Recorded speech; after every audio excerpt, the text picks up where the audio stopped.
mivavaka isika. Indreto izahay ry Tompo Andriamanitray, rehefa nofo azonao maraina ka notantaninao ho tonga eto an-tranonao, dia faly indrindra misaotra sy mankasitraka anao, satria niasa tamin'ny famindramponao tsy mahalany-dritra ianao, mahavelona anay trapamonjena. Mbola nanavoany fiantsonao ianao, ka mamaly zany amin'ny fanetreteny izahay raha tonga amin'izao fanompo-pivavahana izao. Eny Tompo manetry teny ary mananatra ny fahalebiazan'ny fiandriananao, manetry teny ary manantitanana aminao mba hamela elokanay tsy anisa ny fahadisoanay, ampiorina hatrany ny fanainao masina aty anatinay, aniraka koa ny fanainao hiasa aminay tsiraray, ampahatoky anay ny teny manao hoe voavela ny elokao. Ary eto ianao Andriamanitra, mbola hampianatra anay indray amin'ny alalan'ny soratra masina izay hovakiny, ho vatsy entinay miatrika ny tontolo andro, ary iorenanay amin'ny finoana sy ny fanantenana ary ny fitiavana anao. Mitenena ary fa miaino izahay mpanomponao, amin'ny anaran'i Jesosy Kristy. Amen. Asan'ny apôstôly toko 7 ny andininy 440 hatramin'ny 510. Asan'ny apôstôly toko 7 ny andininy 440 hatramin'ny 510. Anaraka ny vakin'ny teny amin'ny anaran'ny Tompo ianareo. Ny tranolain'ny vavolombelona dia teo amin'ny razantsika tany anefitra, tahaka ny voatendrin'izay niteny tamin'ny Mosesy mba hanaovany azy araka ny endrika izay efa hitany. Izany koa dia noraisiny razantsika izay nandimby ireo, ka nentiny niditra niaraka tamin'i Josoa tamin'ny nazahoany ny tanin'ny firenena izay norohan'Andriamanitra hiala teo anoloan'ny razantsika hatramin'ny andron'i Davida. Izy nahita fity teo anatrehan'Andriamanitra, ka nangataka ahita trano ho an'Andriamanitra Jakoba.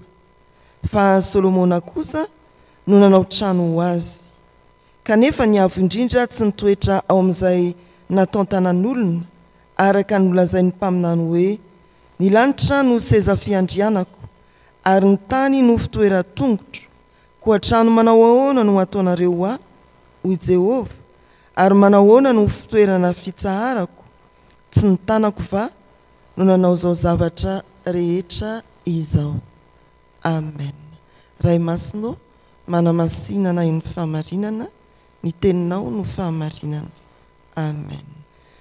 Mbola hitombo ao anatsika ny asan'ny fanahy masina, ampitombo finoanantsika koa mandritra ity fotoanany afatr'Andriamanitra ity. Efa novakina tamintsika teo ny anjara mofinainantsika amin'izao alarobia 2 ny volana janoary izao. Asan'ny apôstôly toko 7 ny andininy 440 hatramin'ny 510, ary horaintsika manokana ny andininy 570 sy ny 510. Misy fanontaniana anankitelo ao izay tony napetraka Andriamanitra amin'ny fiangonany dia ny zanak'Israely nefa koa amintsika kristiana ankehitriny. Hoy ny soratra masina amin'ny anaran'ny Tompo. Ny lanitra no seza fiandrianako ary ny tany no fitoeran-tongotro. Koa trano manao ahoana no ataonareo ahy, hoy Jehovah, ary manao ahoana no fitoerana fitsaharako? Tsy ny tanako va no nanao zao zavatra rehetra izao. Toriteny lava indrindra ao amin'ny testameta vaovao no manoloana antsika, nataon'i Stefana, izay tsy mba apôstôly, tsy mpitandrina, fa iray tamin'ireo dekona voafidy voalohany tamin'ny fiangonana voalohany.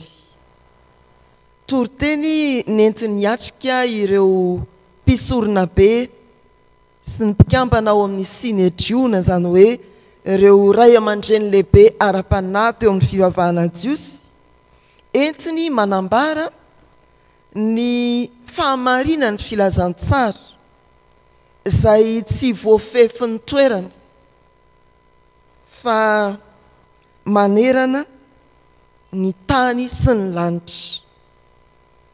Ny lanitra no seza fiandrianako ary ny tany no fitoeran-tongotro. Ireo teny miendrika fanontaniana izay naveriny Stefana teo amin'ny toroteniny avy amin'ny boky Isaia mpaminany dia mbola azontsika ivelomana tsara amin'ny lohahevitra manao hoe lehibe ny fiandrianan'Andriamanitra.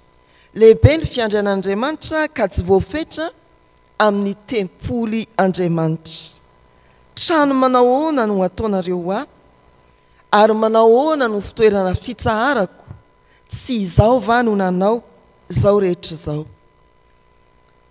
Andriamanitra dia lehibe lavitra no ny zavatra noforoniny, ka tsy trano na toerana no tadiaviny fa fanajana sy fivavahana amin'ny fahadiovampo.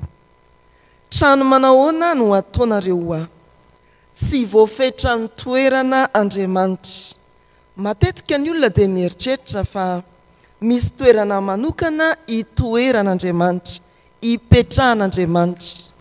Isika fiangonana aza moa dia manondro itony toerana tony amin'ny hoe tranon'Andriamanitra. Tsy diso izany, saingy rehefa mandalina kokoa ny soratra masina isika na mifototra amin'ny hoe aiza marina moa Andriamanitra, dia mahita fa io Andriamanitra io dia lehibe ka tsy azontsika fehezana ao anatin'ny rindrina efatra ny fiangonana.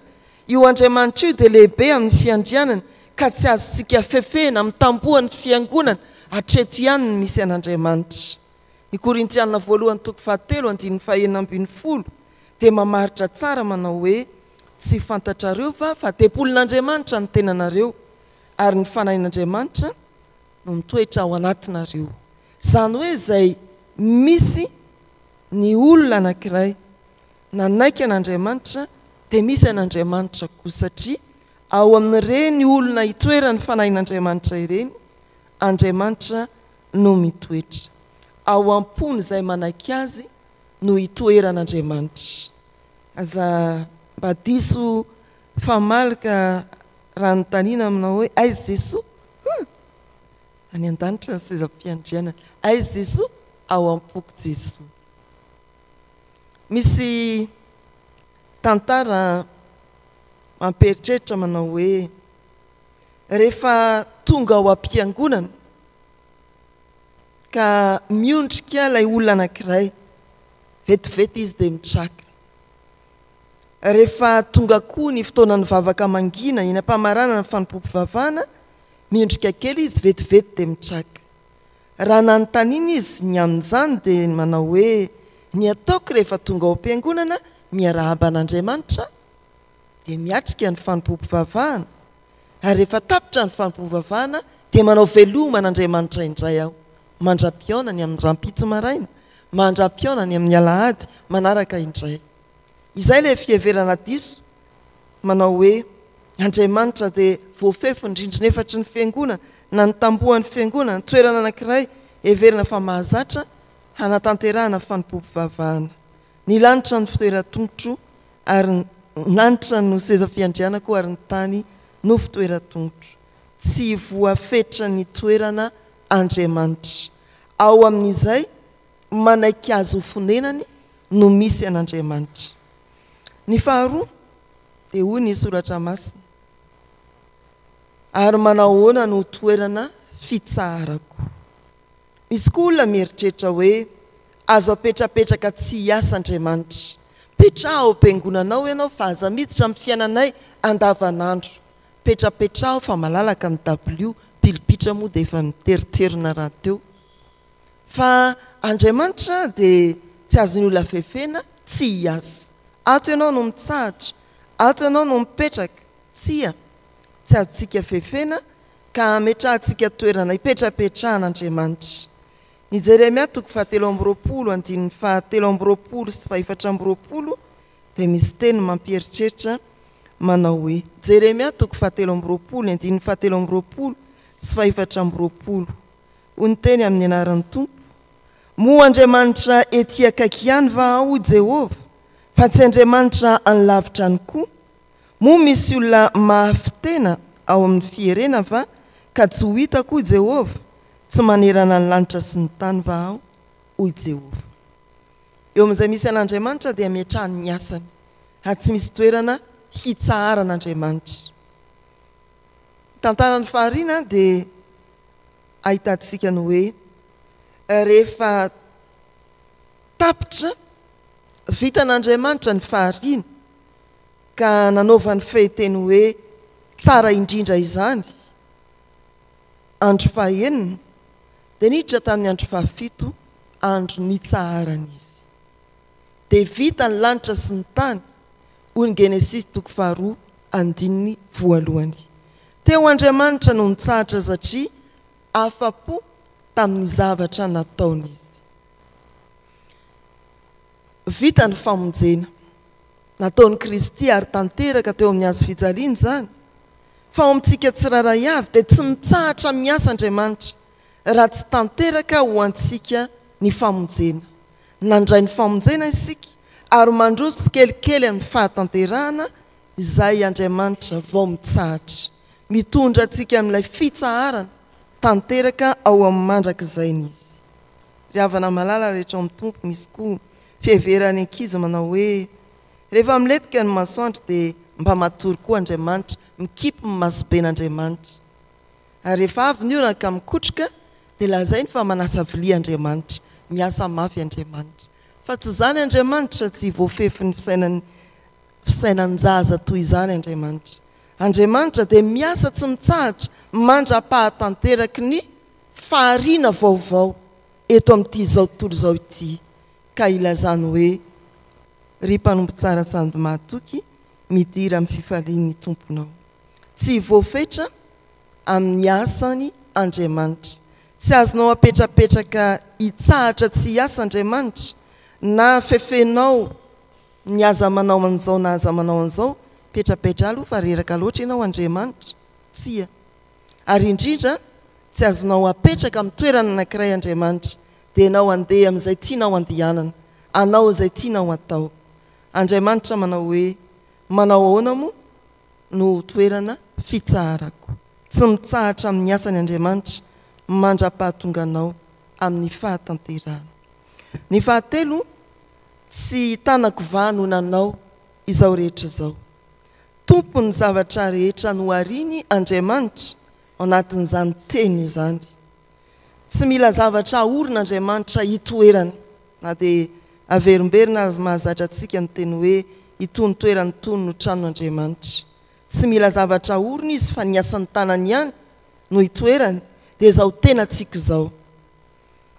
Raha ny antso an'i Mosesy tamin'ny alalan'ny roy memy, Andriamanitra dia nanao hoe esory ny kapanao fa tany masina io. Exodosy 3:5. Tsy nisy rindrina efatra izany ka hoe aty am-piangonana ny fiantsoana olona natona ny tompo. Fa teny an-tendrombohitra roy memy ny rehatra esory ny kapanao fa tany masina io. Teny amin'ny zavaboary ny teny Andriamanitra no naneo ny fahalebiazany raha ny antso an'i Mosesy. Rehefa vita soamantsara ny tempoly ao amin'ny mpanjaka voalohany 9:7-20 dia mba hamariny kely fa Solomona dia nanao hoe ianao ve hitoetra amin'ity trano natao tanan'olona ity. Ny mpanjaka voalohany 9:7-20 dia misy teny manao hoe amin'ny anaran'ny tompo, Andriamanitra va dia onony etỳ an-tany tokoa, eny lanitra ary ny lanitra aza tsy omby anao, ko mainka fa ity trano nataoko ity. Nataon'ny Solomona ny trano feno voninahitra, voaravaka volamena, izay tsy hitantsika pesipesena ny vidiny. Fa Solomona dia nanao hoe hipetraka ato ve Andriamanitra, lanitry ny lanitra aza tsy omby anao. Izany ilay fahalebiazan'ny fiandrianan'Andriamanitra. Izy nanao izao rehetra izao, tsy azontsika apetraka amin'ny toerana anankiray, tsy azontsika tazonina ao amin'ny toerana anankiray. Ary mbola mampianatra izany Jesoa ao amin'ny Jaona 4:4 raha miteny manao hoe Andriamanitra dia fanahy ka izay mivavaka aminy dia mivavaka amin'ny fanahy sy ny fahamarinana. tsy mitady toeram-pivavahan'Andriamanitra fa mitady olona hivavaka aminy. Tsy mitady toeram-pivavahan'Andriamanitra fa mitady olona hivavaka aminy amin'ny fanahy sy ny fahamarinana. Ry havana malala rehetra amin'ny Tompo, lehibe ny fiandrianan'Andriamanitra. Tsy azontsika fefena ao anatin'ny rindrina efatry ny fiangonana Andriamanitra. Tsy azontsika fefena tsy hiasa ka saintsika manana ho fitsarana kely Andriamanitra, mijanona kely. Tsy azontsika apetraka amin'ny toerana anankiray voavoatra ny tanantsika Andriamanitra, fa isika izay ny volavolain'ny tanany indrindra no tadiaviny mba hitoerana. Ary itenena indray manao hoe Andriamanitra dia fanahy, ary izay mivavaka aminy dia mivavaka amin'ny fanahy sy ny fahamarinana. Amen. Hivavaka isika. Tompo manoloana ny falebiazan'ny fiandriananao, dia nampatsivinao anay tamin'ity maraina ity fa Andriamanitra ny lavitra sy ny akaiky ianao, ary tsy voafefy ny tamboho na ny rindrina efatry ny fiangonana. Itony dia toerana no hamasinina mba hiarahanay mivory, miainga avy any amin'ny tafitranonay tsiraray avy, anehoana ny mahankonana iray ao aminao Andriamanitra.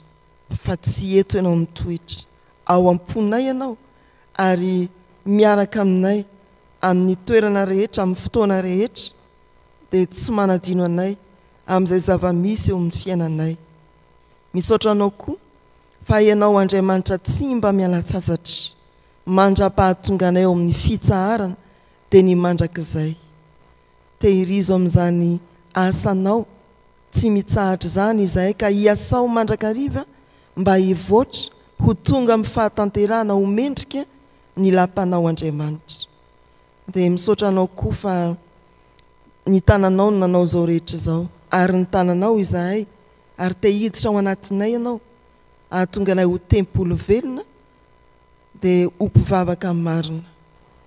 Tefeo izahay ho mendrika ny fanirianao sy ny fikasana tsara anao Andriamanitra. Eto izahay dia mahatsiaro ny lavitra sy ny akaiky momba ny fiainanay sy ny mpiarabelona aminay, ireo marary na ny miara-mivavaka aminay eto, na ny ankonanay, na izay tsy fantatray akory hitanao. Andriamanitra ny marary lavitra sy akaiky ianao, akekeza izy ireny aza tonoina amin'ny tanamairinao, efa nanangana olona ho amin'ny fahasalamana. Mamangy ny manamanjoa ianao, naiza naiza misy azy ireny, misy amin'ny mpianakaviana eto na moa iray tapo, ianao Tompo ampionina sy ampahery azy ireny, ary hiaraka aminy eo amin'ny fahatanterahana izay fiatrehana ny adidy momba ny fandevenana. Dia misaotra anao Andriamanitra no ny ahatsiarovanay fa miompifaliana aminay koa ianao, ka apetraka eo am-pelantananao ireo rehetra tojo fahasoavana manokana ka nambininao, ireo omenao fifaliana, ireo miomana amin'ny fanamasinana fanambadiana. Amin'izany rehetra izany dia ampahafantaro fa lehibe ny fiandriananao ka tokony hoderaina ianao. Jereo Tompo ny firenenay, anatin'izao firenena feno fahasahiranana izao, no ampijoroanao ny kristianina maro ho tompona andraikitra eo amin'ny sehatra misy azy tsiraray avy. Anisan'izany izahay koa dia mametraka ny asa mandraharanay sy ny adidinay eo am-pelantananao mba ho fijoroana vavolombelona ny anatanterahana izany, nefa koa andraisanay fitahiana avy aminao Andriamanitra. Tsinjovy ny fiangonanao, ianao no mbola hampanakery ny asa izay hikerezany aina amin'ny fitoriana ny filazantsara, amin'ny fanambarana ny fitiavanao, ary amin'ny fampaherezanareo olona mila vonjy.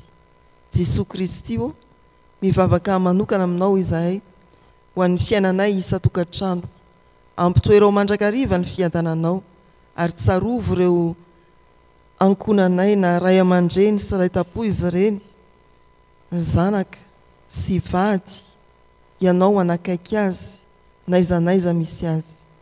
Dia ianao koa hamanga ny zanak'ity fiangonana ity, izay mila ravinahitra na mandrato fianarany amin'ny faritany hatrany ampitan-dranomasina. Ianao Andriamanitra ny lavitra sy ny akaiky ho amin'izy ireny koa. Dia rainay ianao ry Tompo, hamalivavaka anay ampiombonay zany amin'ilay nampianarin' Jesosy manao hoe rainay zany an-danitra ho amasinina ane ny anaranao ho tonga ane ny fanjakanao atao ane ny sitraponao ety an-tany ho tahaka ny an-danitra meo anay an'io izay anina sahazao anay ary mamela ny elokay tahaka ny namelanay izay meloka taminay aza nitondra anay amin'ny fakapanahy manafahanay amin'ny ratsy anao ny fanjakana sy ny hery ary ny voninahitra mandrakizay amen. Raiso amin'ny fahatokiana ny tsodranotononona amin'ny anaran'ny Tompo. Hitasy ianareo any ny Tompo ka hiaro anareo. Hampamirapiratra ny tavana aminareo ny Tompo amindra fo aminareo. Anandratra ny tavana aminareo ny Tompo anome anareo fiadanana. Mandiana matoki fa lehibe ny fiandrianan'ny Tompo Andriamanitsika. Amen.